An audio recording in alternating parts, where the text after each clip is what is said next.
Upon hearing my words, Bradley's face darkened immediately. He said, "Yasmin, what right do you have to talk to me like this? Don't forget, you're living in my house. I'm the one supporting you." I wanted to retort. In the 7 years we'd been together, we always split expenses equally. Even after quitting my job, I used my own savings. Before I could speak, the oven beeped. I was too tired to argue with him, so I put on gloves and took the cake out.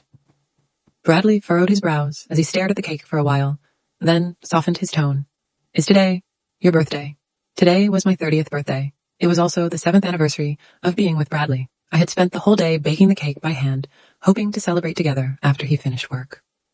Feeling guilty, Bradley took the initiative to find candles and set them on the cake for me, and hurriedly said, "I've been really busy with work lately. I'll make it up to you.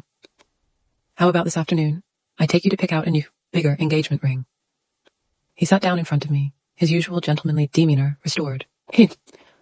"Yasmin, there's no need to be jealous of Veronica. We did have a relationship when we were young, but that was years ago, and I've long since moved on."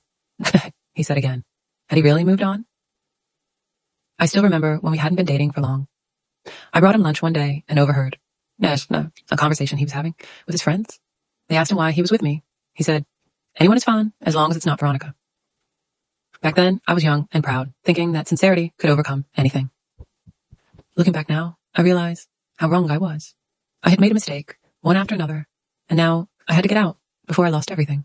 I replied coldly, "No need, you go ahead, I'll handle it myself." Bradley was stunned for a moment. But after years of me swallowing my pride, he had grown used to my submission. He thought I was forgiving him once again, and smiled as he lit the candles for me. "Make a wish," he said. Every year before, my wish was for happiness and love with Bradley, for us to stay together forever. But this time, I silently wished, "I want to be happy and free from Bradley forever." After making my wish, I opened my eyes, ready to blow out the candles. But I realized Bradley had already disappeared. Oh. The cake I had spent 6 or 7 hours making had been knocked to the floor. He walked in such a hurry that he not only knocked over the cake, but also failed to close the door in time. After cleaning up the mess, I checked my phone. Veronica had posted a new update. "I'm such a little clumsy girl. I was bumping into the cabinet while walking. Luckily, my Prince Charming is always there to protect me." In the comments, Bradley, who had ignored me even when I was in a car accident, wrote, "Whenever you need me, I'll be there for you." I liked the post. Moments later, I received a new message from Bradley. "Veronica hurt her foot. I'm taking her to the hospital. Come over and clean up her place. And make some bone broth to bring to the hospital. Don't put cilantro in it." Suddenly, it all made sense. Bradley didn't have any dietary restrictions, but every time I added cilantro to a dish, he would explode, calling me a useless idiot who couldn't do anything right. It wasn't him who hated cilantro. It was Veronica. I thought about ignoring his message, but after hesitating for a moment, I headed downstairs. Bradley was holding Veronica, speaking to her softly. When he saw me, his face instantly hardened and said, "Why are you so late? If Veronica's treatment gets delayed..." Veronica gently tugged at his sleeve and said, "Bradley, I'm fine. Don't be mad at Yasmin because of me. I know she's never liked me."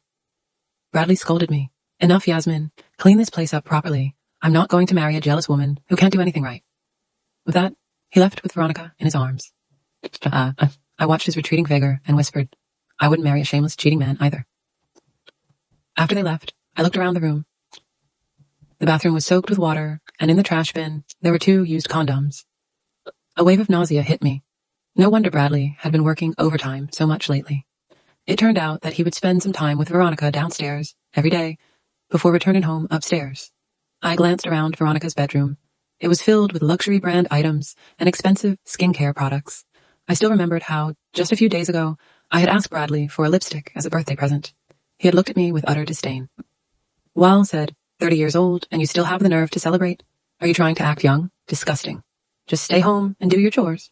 No amount of expensive makeup will make you 20 again." I would never be 20 again, but Bradley never lacked 20-year-old girls around him. His so-called ideal woman, Veronica, was probably just his favorite among them. I took a deep breath and started taking pictures of everything. I'm in the room.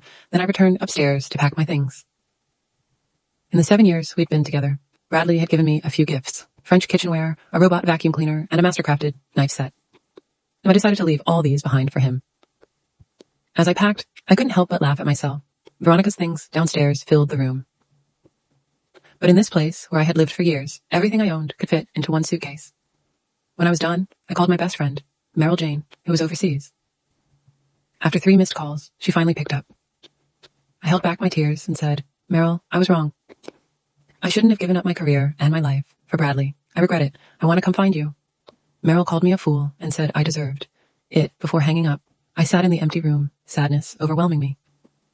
Flashes of all the times she had tried to talk sense into me came to mind, and I remembered the look of disappointment on her face when she left. As the tears started falling, a new message popped up on my phone. Meryl had bought me the earliest available ticket. 3 days from now, at noon. The tears I had been holding back for so long finally burst out.